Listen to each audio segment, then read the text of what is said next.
안녕하세요. 백수를 부르는 심리학의 논두렁입니다. 오늘은 어떤 사람이 심리 상담을 받을 수 없는지 얘기해 보도록 하겠습니다.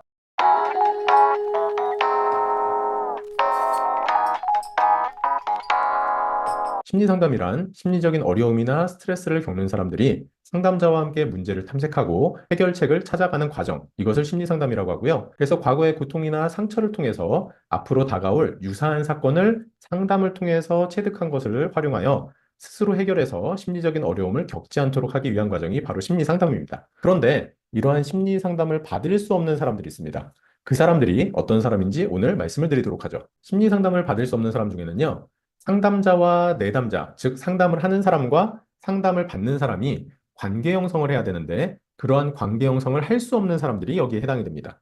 그러한 사람들 중에는요, 상담자의 권리를 무시하고 상담자를 존중하지 않는 사람들이 있습니다. 내담자만 존중하고 내담자만 보호를 받아야 되는 게 아닙니다. 상담 장면은요, 상담자와 내담자가 만나는 축소된 사회죠. 그렇기 때문에 상담자도 존중을 받아야 됩니다. 그리고 대표적인 게 바로 이중관계인데요. 이중관계란 상담자가 상담자로만 오롯이 느껴져야 되는데 그렇지 않고 다른 대상으로 느껴지는 경우가 바로 이중관계입니다.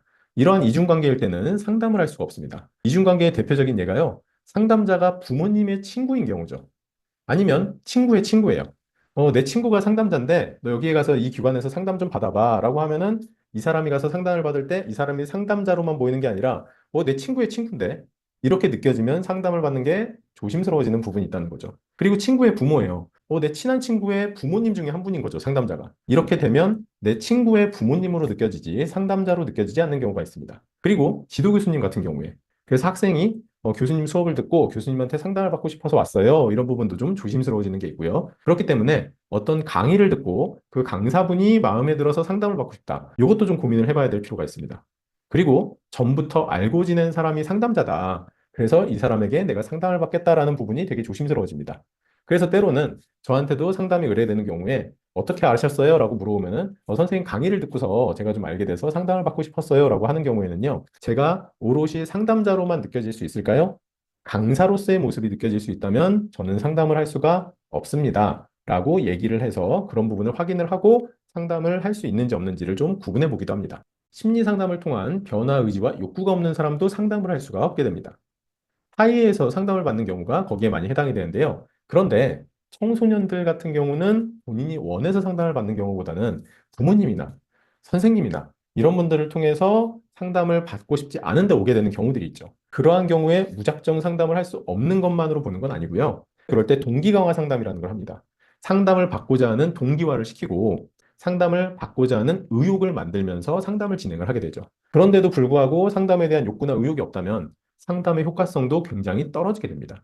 하이에서 상담을 받는 경우에 스스로가 변화 의지나 욕구가 있는지를 확인하는 게 굉장히 중요하고요. 그런 게 없다면 그러한 동기를 만들어주는 게 상담의 기본 출발점이 되기도 합니다. 그 다음은 상담을 감정 쓰레기통으로 생각하는 사람들이 있습니다. 자신이 변화되고 스스로 성장하기보다는 힘든 감정만 그냥 쏟아놓기만 하고 가려고 하는 경우들이 있어요. 그래서 내가 변화될 거야, 내가 이걸 통해서 내 스스로 이렇게 해볼 거야 라고 생각하는 게 아니고요. 그냥 힘든 것들 다 쏟아내기만 하고 가려고 하는 사람들이 있다는 거죠. 물론 상담 과정에서는 이러한 감정을 쏟아내는 과정들이 다 필요합니다. 그런데 이것만 하려고 하는 사람들이 있다는 거죠. 그럴 경우에는 이게 상담으로서의 의미가 없습니다. 그리고 상담을 영양보조제로 생각하는 사람들이 있더라고요. 자신의 내면에 있는 고통과 상처를 수용하고 회복하려기보다는요, 자신이 괜찮게 지낼 수 있도록 아무런 문제가 없는 것처럼 지내도록 해주는 용도로 상담을 쓴다는 거죠. 그래서 내 스스로 이만큼 고통스럽고 내가 이만큼 아프구나, 내가 괜찮지 않구나, 라는 것을 느껴야 되는데, 그렇지 않고 나는 괜찮은 사람이야. 괜찮은 사람으로 지내기 위해서 상담을 시간에 이런 걸 하고 나는 가는 거야.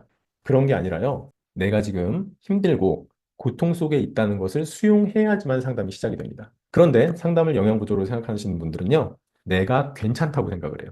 그렇기 때문에 내 고통과 상처를 수용하지 않고 괜찮은 사람의 모습만 바라보면서 가기 때문에 상담의 효과성도 떨어지게 됩니다. 그 다음으로는요, 상담을 받을 수 없는 상태에 있는 사람도 있습니다. 바로 상담을 해야 되는 사람들이 아닌 병원으로 가야 되는 사람들이 있죠.